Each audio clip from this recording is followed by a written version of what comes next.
Hello, I'm Jeremy Holiday, and I just completed Module 3, where I had the opportunity to interview 3 different individuals regarding special education. These 3 individuals were an administrator, which was our second year superintendent at our school. The special education teacher I interviewed was a speech path who just completed her second year. I didn't have the opportunity to catch up with a SPED teacher from our district, but I have a meeting set up next week for the SPED teacher who teaches K through 2 SPED, and so I'm super excited to get the opportunity to talk with her next week. And then a paraprofessional, he just completed his second year as a para at our school. The first thing we talked about was child find procedures, and so several different things I heard. The speech path and the superintendent both had shared that there were different screenings done throughout the school year. The superintendent, he shared with me that our school partners with the PAT program, and they advertise our screenings. And then they utilize the Ages and Stages screener, which I think is a pretty universal screener done around Kansas from what I was told.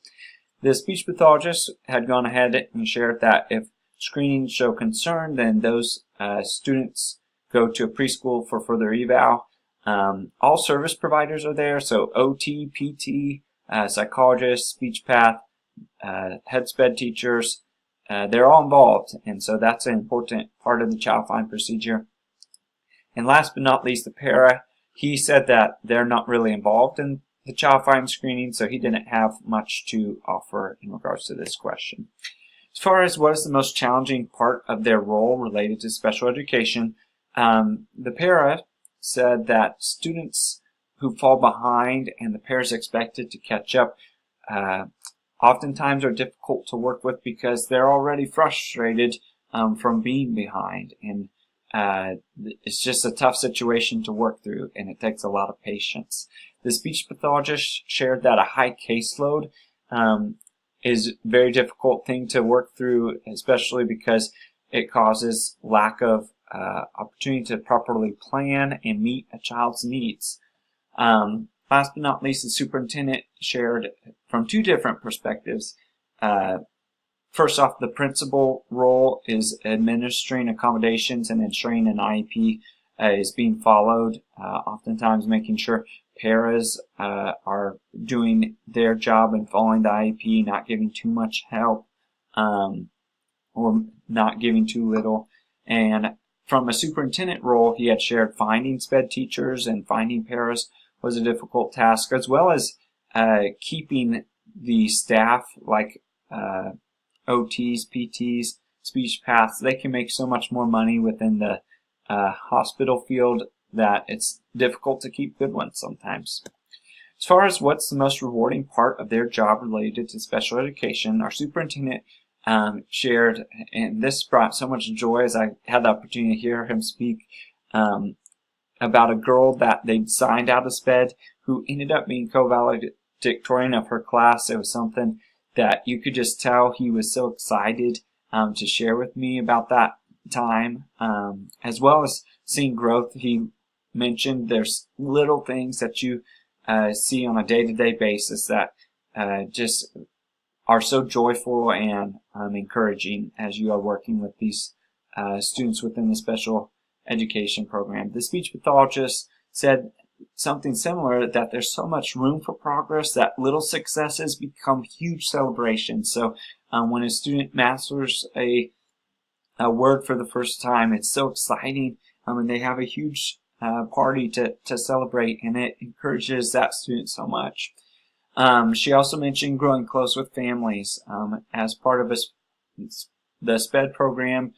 She said she just gets the opportunity to work more closely with families than she does parents who have students within the regular education class. The para said seeing students accomplish hard tasks with little assistance is encouraging because you can see them growing, as well as seeing joy from students in what they're learning. When the student is actively involved in a lesson, it's just so fun to see them get excited about the content that they're learning. As far as advice they have on supervision of staff in the special education program, our para, he mentioned that it's important for someone supervising to know strategies to support students and keep them learning. The speech path mentioned it's important to monitor and ensure IEPs are being followed. She specifically mentioned the lack of para support causes sometimes minutes to not be followed as strictly as they need to be, which is sickening just even thinking about. The superintendent, he shared taking care of paras and involving them is crucial to the supervision within a special education program. Oftentimes paras feel like they're not part of the team, and so making sure you're inviting them to events and including them in celebrations is vital to keeping those paras around. Also finding replacements for paras that don't fit.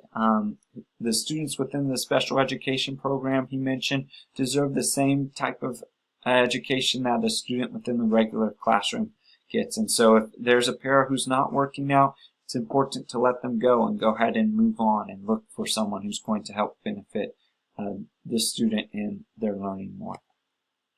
As far as how they work effectively with parents of students with special needs, our superintendent shared having regular conversations is vital to the success of working with parents. Approaching them in public to build that credibility, to have those little small conversations is going to be huge, because someday you might have to make a phone call home regarding student behavior, and to have that credibility bucket already full is going to just help that conversation go more smoothly.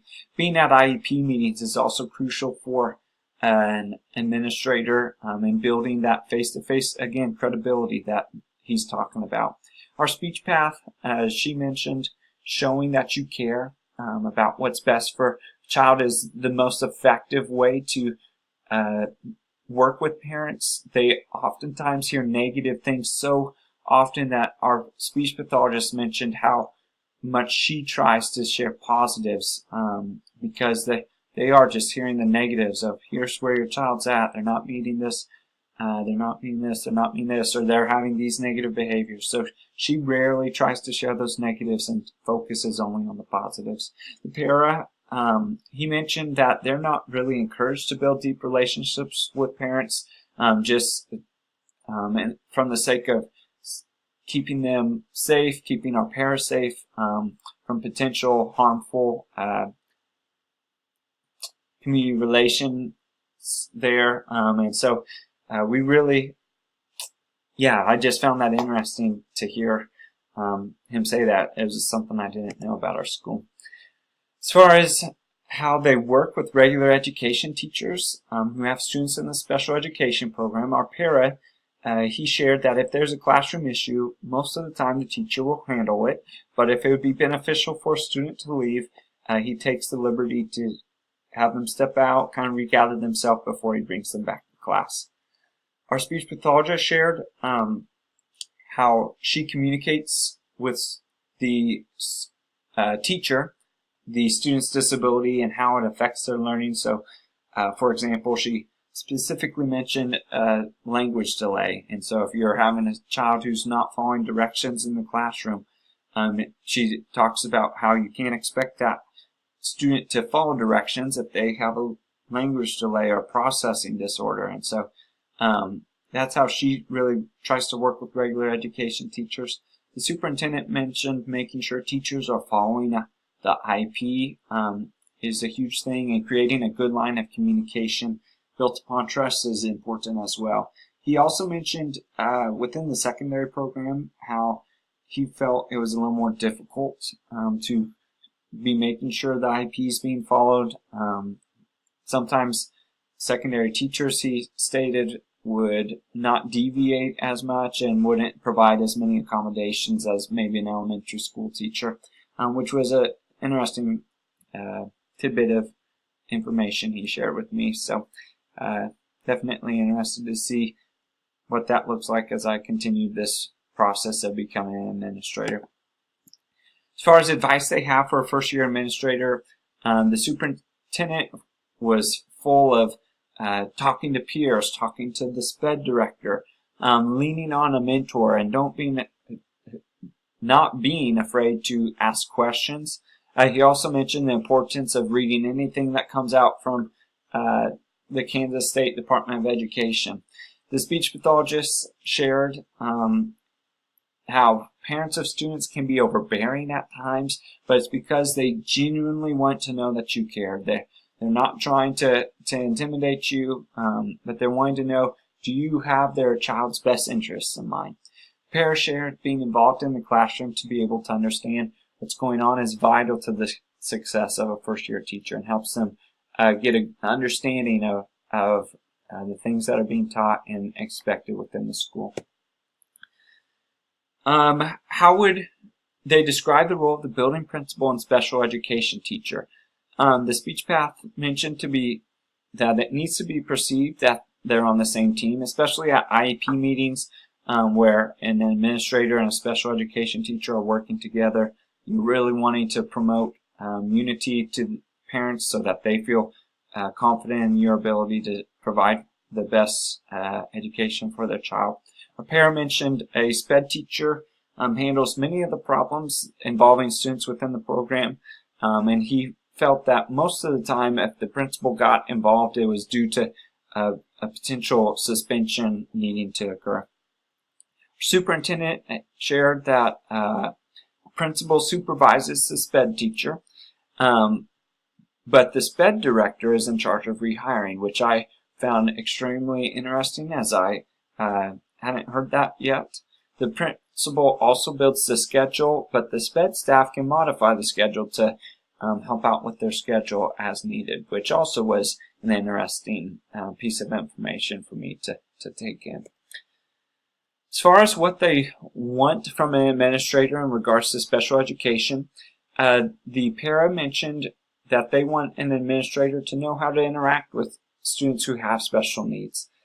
The speech pathologist said something similar of supporting and understanding special education, but also having a comfort level with students who have special needs. She also mentioned the importance of needing to be gentle yet strong as you work with these students.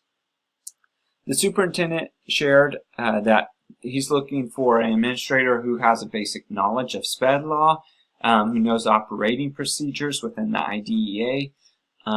He said that within Kansas, SPED includes gifted, and he was wanting an administrator to know that, as well as knowing that the difference in ESL law and also about 504 plans. To summarize or reflect upon what I've learned, first off, I was amazed at these interviewees and just the passion they had for students within the special education program.